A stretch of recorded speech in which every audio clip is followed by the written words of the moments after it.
I wrote a book at the start of this campaign, A Socialist Programme for an Independent Scotland. I make no bones about it. I've been a socialist all my life.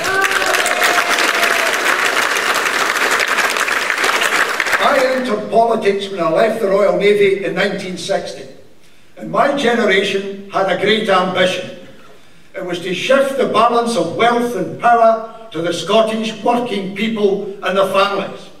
I've got to confess to you, we failed. Failed utterly when you look at the condition of our people today. Men frightened at Fastlane and Scotstoun. The reason we failed wasn't because we didn't try. It's there in the Proclaimers song that we play in the Margot Mobile. Why should someone else rule our land? We up here, in the working class people, we are a minority in the United Kingdom. So no matter what we do, the truth was told to me years ago by an old man called Jimmy Murray, a retired miner in Netherthird in Cumnock, who said the great problem for the Scottish socialist movement is that all our dreams are destroyed by the London connection. Because if you're in a minority, you can't move the majority if it takes a different point of view from you. But if we vote yes, what we had ambitions for in shifting the balance of wealth and power to working people, then we have the power and we can do so when we cut the London connection.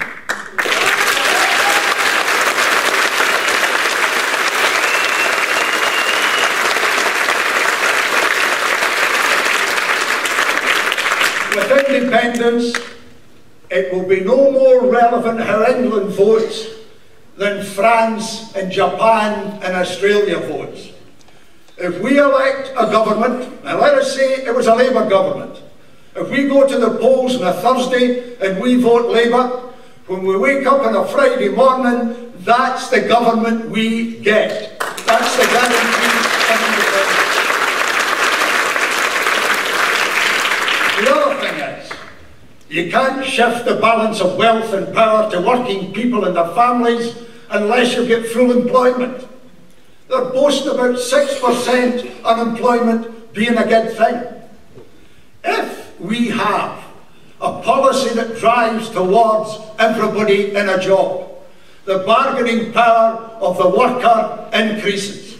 If there's 40 workers chasing one job, you have no bargaining power whatsoever. That's why we've got minimum wages and zero contracts. I've written a book of how to get to full employment. And when we do that, the balance of wealth and power comes to us.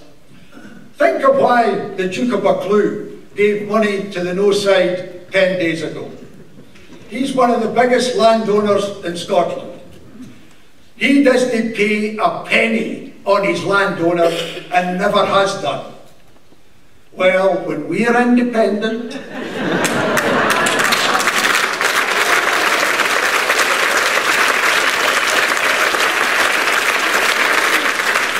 there's a thing called the land value tax where he'll pay for the first time ever.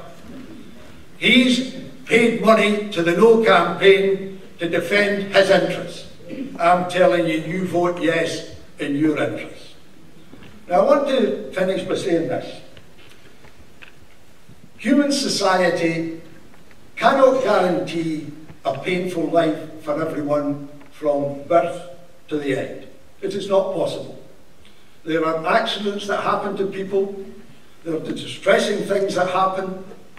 There are folk who become disabled.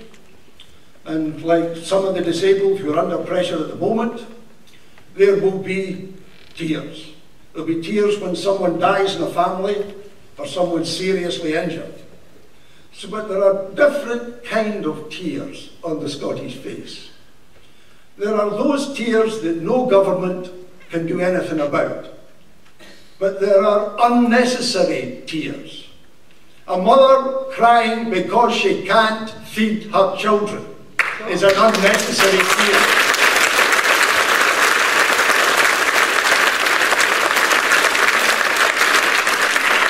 And the Scotland I want to see is the one which wipes every unnecessary tear off every Scottish cheek.